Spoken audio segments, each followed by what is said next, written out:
All right, Bears fans, let's dive deep into the latest updates and developments surrounding our Chicago Bears as we get closer to this crucial matchup. The injury situation continues to be a major storyline, with a number of key players on the brink of returning or being limited in practice, and it's shaping up to be a week full of tough decisions for Dennis Allen and his coaching staff.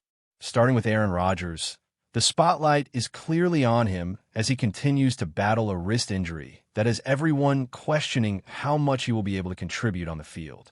Rodgers has made it clear that this isn't a matter of pain tolerance. The bigger concern is safety. The team is weighing whether they can properly protect his wrist in a way that allows him to function fully at the quarterback position without risking a more severe injury, such as a complete fracture or complications that could potentially require surgery and force him to miss an extended period of time.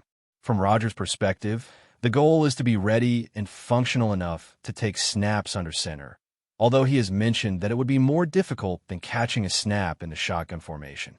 In past games, he has utilized the pistol formation as a workaround, which may play into Arthur Smith's offensive game plan if Rodgers is clear to play. There is a clear willingness from Rodgers to step back onto the field, but much of his availability will depend on how well the team can protect him and how effectively he can execute plays without aggravating the injury.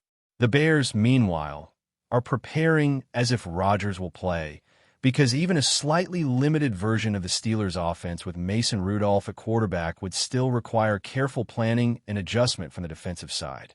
Ben Johnson expressed respect for Rodgers' long-term high-level performance, noting that the Bears are used to preparing for elite quarterbacks in similar situations, recalling how they adapted when facing Lamar Jackson or Tyler Huntley. So from the Bears' standpoint, the assumption is that they will face Rodgers, and all preparations are being made accordingly, balancing respect for his talent with strategies aimed at exploiting any potential limitations. Moving to the defensive side of the Bears, there is growing anticipation around the potential returns of Jalen Johnson and Kyler Gordon.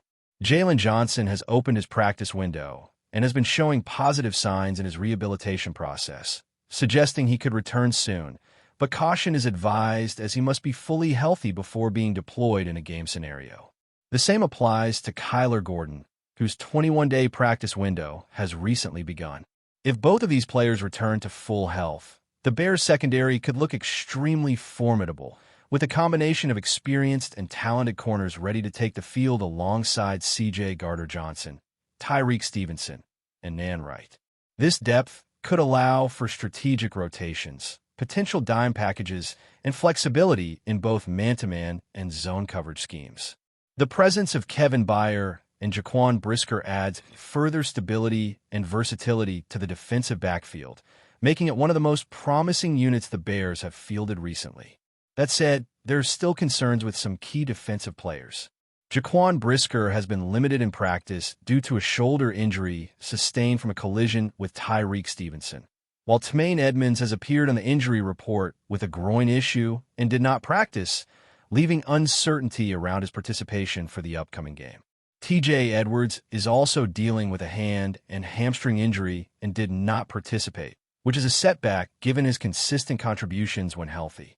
The Bears addressed linebacker depth with the signing of Jalen Reeves-Maven, a move that seems aimed at bolstering special teams, but also potentially mitigating the impact of injuries to primary linebackers. His elevation from the practice squad could provide some insurance in case the starters are unable to play full snaps, adding valuable flexibility to the defensive unit.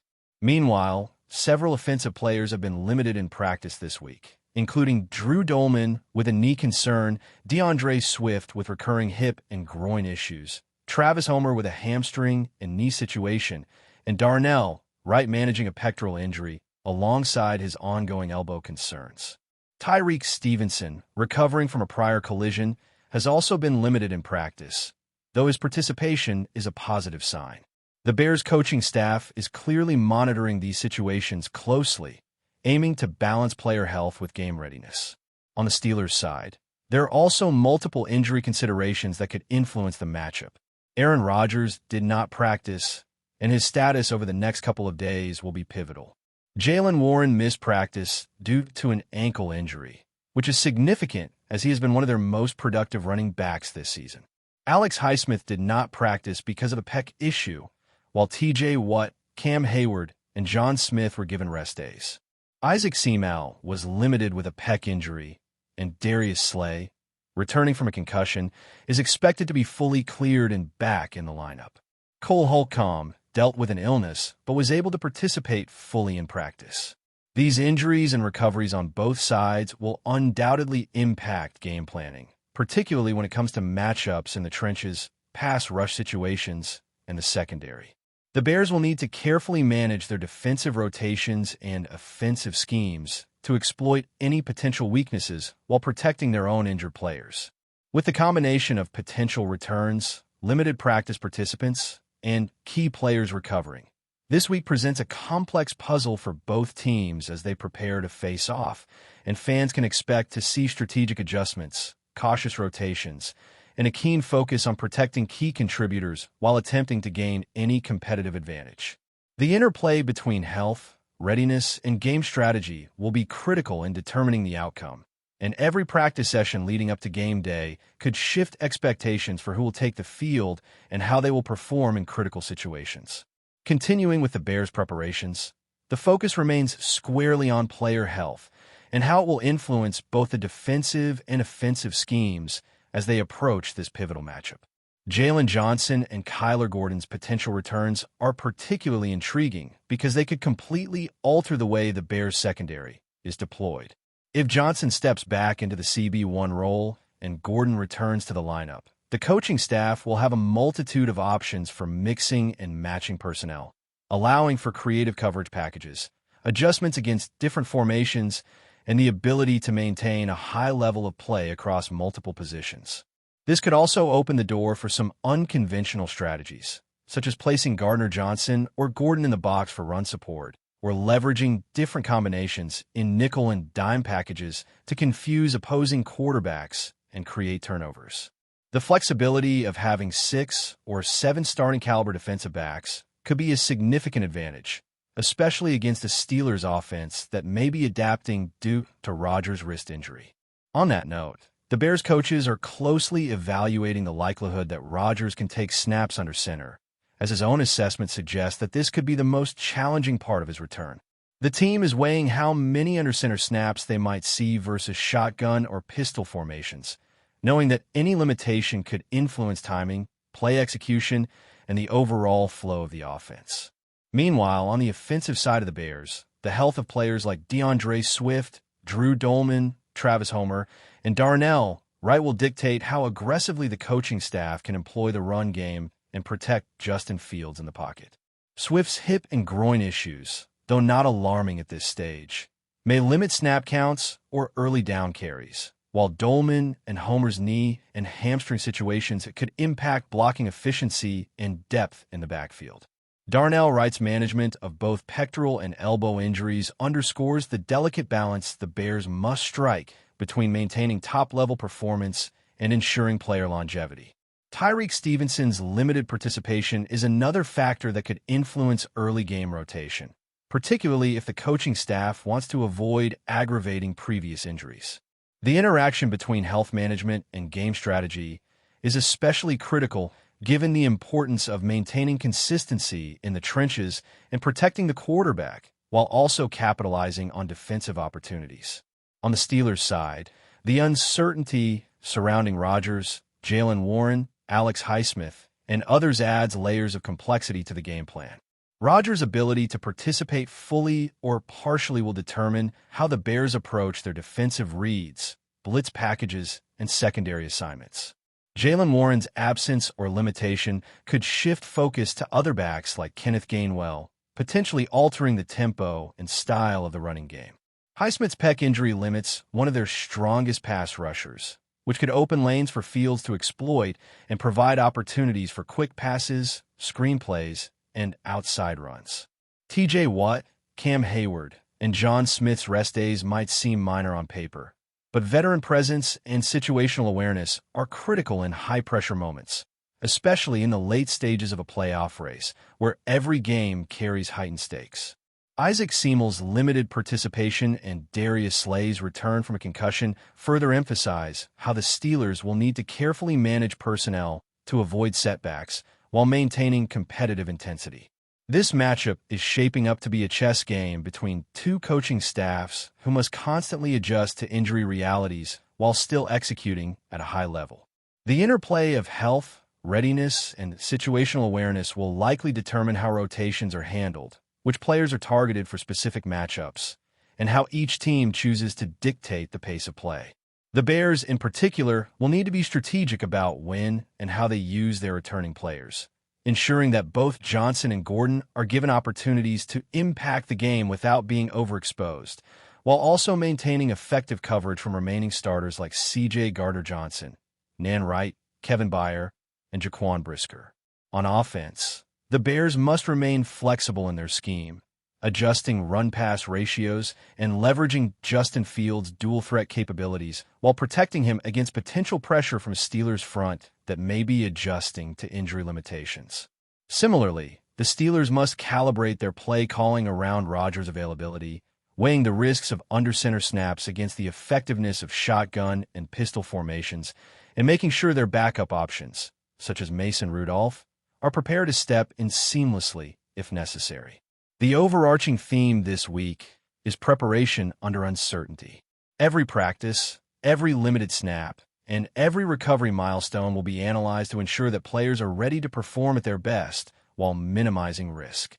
For Bears fans, this is a moment to observe not just the health updates, but also the strategic decisions that emerge from them, as Dennis Allen and his staff navigate the delicate balance of using returning talent effectively while maintaining continuity and resilience across both sides of the ball. Additionally, special teams considerations, such as Jalen Reeves-Maven's elevation, will factor into game day rotations, especially given the injuries to key linebackers like T.J. Edwards and Tremaine Edmunds.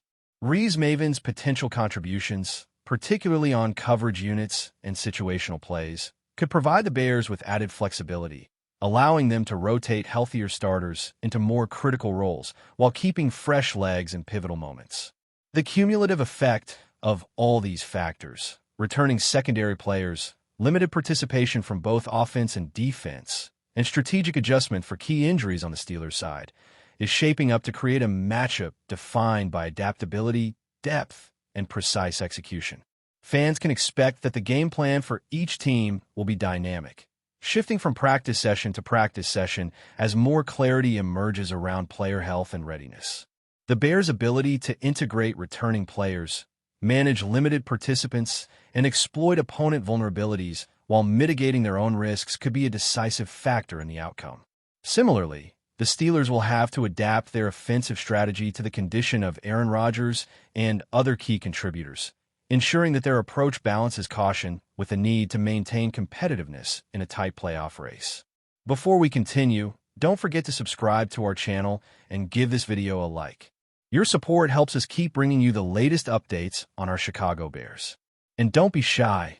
Drop your thoughts on the news in the comments below. Joe Burrow, the rising superstar quarterback of the Cincinnati Bengals, has sent shockwaves through the NFL with a statement that has left fans and analysts buzzing. In a candid and somewhat surprising revelation, Burrow addressed the long-standing speculation about a potential stint with the Chicago Bears, and his words have sparked an avalanche of debate across sports media. "I didn't accept playing there because," he began, pausing in a way that made listeners lean in closer. The ellipsis alone has been enough to ignite countless theories, with pundits dissecting every possible reason behind the decision. Rumors about Burrow's potential move to Chicago have circulated for months, fueled by the Bears' ongoing search for a franchise quarterback and Burrow's own meteoric rise in the league. Now, the quarterback himself has seemingly confirmed that he was at one point seriously considering the offer, or at least entertaining the idea. His statement, delivered in an offhand yet pointed manner, has left fans wondering, was it a matter of the team's management, the offensive system, or something more personal? Speculation is running wild. Some insiders suggest Burrow may have been concerned about the Bears' current roster and whether it could support a championship-caliber offense. Others whisper that the city or organizational culture didn't feel like the right fit for someone of his high-profile status. Meanwhile, social media has exploded with fan theories, memes, and hot takes. The hashtag Burrow Bears has trended across multiple platforms, with both diehard Bengals fans and Bears loyalists weighing in. Sports talk shows and podcasts are devoting entire segments to decoding Burrow's cryptic comment, trying to read between the lines for clues that could hint at future moves. While Burrow didn't explicitly close the door on Chicago forever, his words carry weight, suggesting that any potential transfer might require far more than a simple contract negotiation. Analysts emphasize that in the NFL, rumors like these can shift entire narratives and even impact team strategies. And with Burrow's stock soaring after his impressive performances, any talk of a move, even speculative, becomes front-page news. For now, all eyes remain glued to the quarterback, as fans and insiders alike dissect every word, gesture, and interview in hopes of uncovering what the future might hold. One thing is certain. Joe Burrow has once again reminded the league that even a single sentence from him can send shockwaves from coast to coast. That's it for this update. If you enjoyed the video and want to stay updated with exclusive news about our Chicago Bears, be sure to subscribe to our channel and hit that like button. We can't wait to hear your thoughts in the comments. See you in the next video.